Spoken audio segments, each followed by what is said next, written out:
Disney on the one hand, Hollywood on the other, the film industry, social media, etc., there have been discussions for a long time that our subconscious is being played with. How did you first start to have these thoughts? In which movie did you first realize this? So I came across a movie one night called Hollywoodism. And it's interesting, when I looked at that and I thought, well, wow, that looks very familiar to what's happening in Israel and the Palestinians. And of course my brain starts thinking like, wow, have we been set up for this? When people see something, they see a visual picture, it affects them so much. What surprised you the most when you were doing your research and made you say, no way?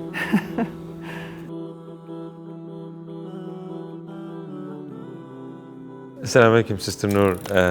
So I want to ask this. Disney on the one hand, Hollywood on the other, the film industry, social media, etc., there have been discussions for a long time that our subconscious is being played with. Some people think that this is a serious issue and others think that these are conspiracy theories. As an American Muslim, you are doing research and analysis on these issues. Today, we have gathered the questions people have in their minds and we will talk about the most curious ones. Let's start if you're ready. Assalamu alaikum. Bismillahir Rahmanir Rahim. Big breath. Okay, conspiracy theories? I'm not sure. Let's see, inshallah. How did you first start thinking about this topic?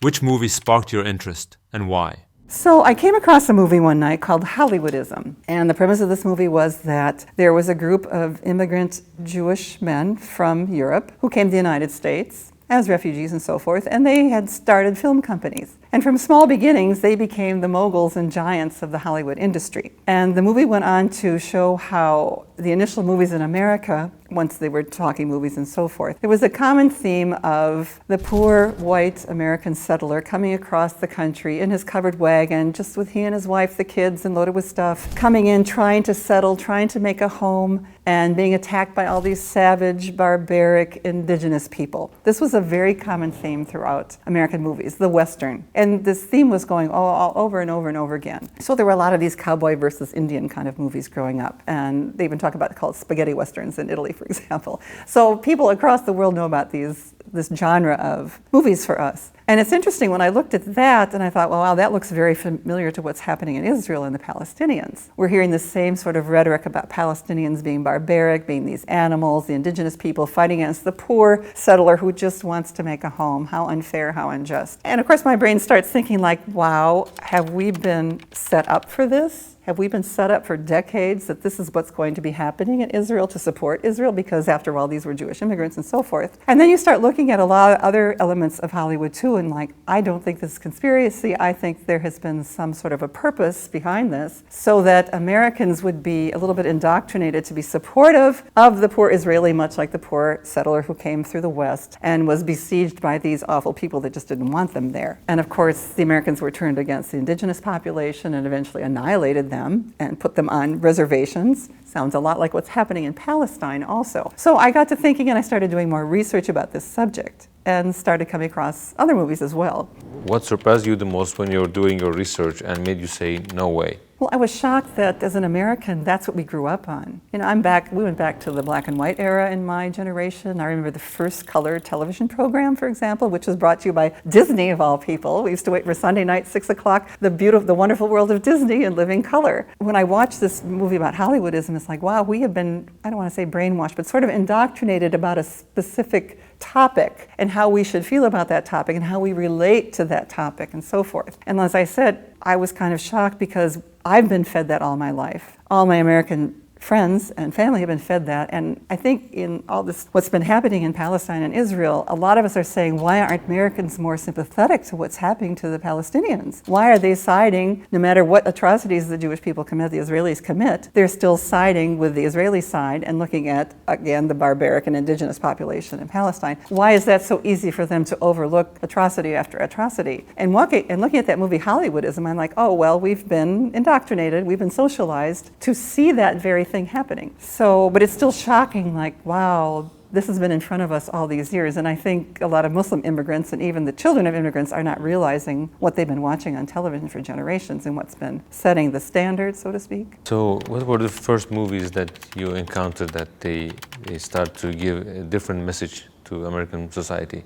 Actually, one of the first ones that I remember, I was in middle school at the time, there was a movie called Exodus. And again, it's about the poor Jewish story of them trying to make a home in Palestine and besieged by horrible Arabs, aka Muslims always, of course, that tortured them and fought them and were brutal and horrible to them. And again, it's the poor person just trying to make a home. So that movie was a big blockbuster in America. It had a beautiful theme song, had a very handsome actor, of course, handsome actor. And a lot of the actors were Jewish, but hiding behind a Latinized name, for example. But it really made an impact because I noticed in my school, some of my friends started wearing Star of David necklaces and telling me they want to go and join a kibbutz in Israel. My Christian friends. I'm like, wasn't your church saying not too long ago, Christ killers? Didn't we see signs in northern Wisconsin when I was a child in the resort saying no Jews allowed? Like, what's the shift? And I kept thinking all these, what's the shift? The shift, I think, was largely due to Hollywood. How Arabs and Muslims were constantly portrayed villainous, evil, bad, out to get everybody. There was a perplexing figure that you shared in your article. In 1,000 portrayal, 986 of them were negative. Yeah, they were mostly negative. So maybe you can share that to give this fact. I think, as far as I can remember as a child, I saw cartoons and so forth. And there's a very interesting book and documentary called Real Bad Arabs by Jack Sheehan. Real, R-E-E-L, real as in movie reel. And he did a research where he looked at thousands of films from the beginning of the Hollywood industry. He looked at thousands of films to see how they portrayed Arabs, like why Arabs in the first place. Why do Arabs end up in Hollywood to begin with? And he found there was such a vilification and a stereotypical presence of Arabs in very, very early movies. And they were always someone very evil. They were the villain of the piece. They were sneaky. They were lying. They were deceitful. They were scandalous. They were portrayed always as very dark, bearded, long, bulbous nose, shifty-eyed, irregular teeth. They looked scary to a child, for example, when you see them in the cartoons. And he said, there were so many movies all throughout Hollywood where the Arab was always, they would stick in an Arab from nowhere at all. And he was always a sheikh. He was always lusting after the white woman, as did, of course, the indigenous people, they would say, or as the African Americans would always say, they lusted after the white woman. They were always pictured in the desert, had to be the desert, an oasis in the desert, the sheikh sitting there in his robes and everything, surrounded by the harem, scantily clad women. Again, this Orientalism falling through. And that's how they were always pictured. And I said, was that just by coincidence, or there was an intent in that? Why was this necessary? Why did they choose the Arab people to portray? And even in cartoons, I remember as a child seeing a particular cartoon where there was he actually looked more Indian and Hindu than Muslim, but he had a white turban on his head, bare chest, bare legs, and a loincloth. And he would be always coming out of a room going, salami, salami, bologna, making obeisance to somebody. And I remember that because a colleague of mine, when I was doing clerical work, and I was telling her about being Muslim, and I was saying, we say salamu alaikum. And she went right to that cartoon. She said, salami, salami, bologna. I'm like, ooh, that's really offensive, but I don't blame you because you were brought up on that. That thought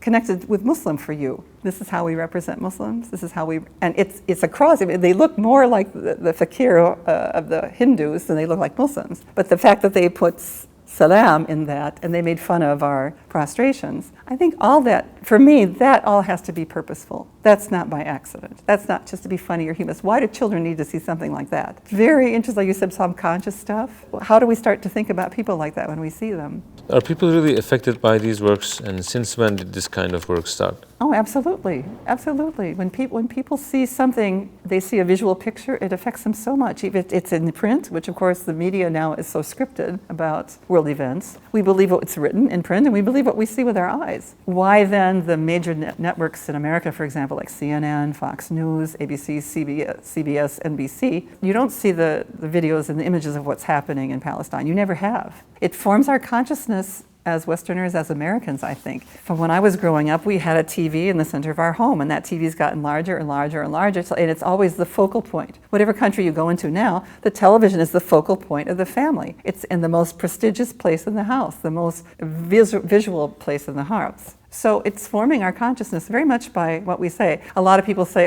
does Hollywood affect what's happening in society, or does society affect what's happening in Hollywood? I think we're mimicking what we see on Hollywood. So it's not just in America, it's worldwide. People dress the way we dress. You go all the way to Japan, they're dressed like Americans. You go all the way to Japan, they're eating hamburgers, you know. So how can we counter all this? Are we supposed to make movies too? We don't seem to have the possibilities, the means to do this. If we're going to plan to put our voices out, to do our dawah, to present movies, to present our history, we have to put aside our little bit casual lifestyles, read and become attached to our Quran more. We need to be looking at very wonderful productions, your production, It's Towards Eternity, and logging theology. There's a lot more to be learned out there. And we're not doing that as Muslims. We're accepting this whitewashing of American narrative of who we are as Muslims, and also the Jewish narrative of who we are too in Hollywood. We have to be able to know our history so that we can control our narrative, tell our story, who we are as Muslims, how we had wonderful times in the Arab world, in Spain, in the Ottoman Empire, where we didn't have the problems, we didn't have the wars, we didn't have the sectarian violence that we see in other cultures all throughout the world, and certainly not the persecution or the torture of Jewish people. They always had a home with Muslims. Looking ahead, do you feel optimistic for Muslims? Should they be hopeful or despairing? It is not within the character of a Muslim to feel despair. From Surah Ali Imran, do not falter or grieve, for you will have the upper hand if you are true believers. We have to hang on to that. Dr. Yaqub says that I like so much. He starts all his lectures now with a surah from the Quran. Bismillahir-Rahmanir-Rahim. إِذَا جَاءَ نَصْرُ اللَّهِ وَالْفَتْحُ. He said, why there's a big med over ja. The victory takes time. And if you get the perspective of historians, you see, we've been through this before. The Mongols nearly wiped out the Islamic world. But there was a brave group that fought and fought and fought and finally won over the Mongols. And they were wiping out huge territories in the Muslim world. Jerusalem, there was a flag, the Christian flag was flying over Jerusalem for 100 years. Salahuddin came and took back Jerusalem and made it a city of peace, which, again, the narrative, we keep hearing Arabs and Muslims and Jews have always been fighting. This is not true. They were very congenially living in Muslim territories. When Islam and Muslims ruled Jerusalem, it was a place of peace for hundreds of years. It's only this recent conflict. But they would like to tell you their trope that we've hated each other for eternity, which is not true. There's no truth to that whatsoever. And if you listen to historians, you find that to be true. You have to choose historians over Hollywood and Netflix, or Towards Eternity over Netflix and Hollywood.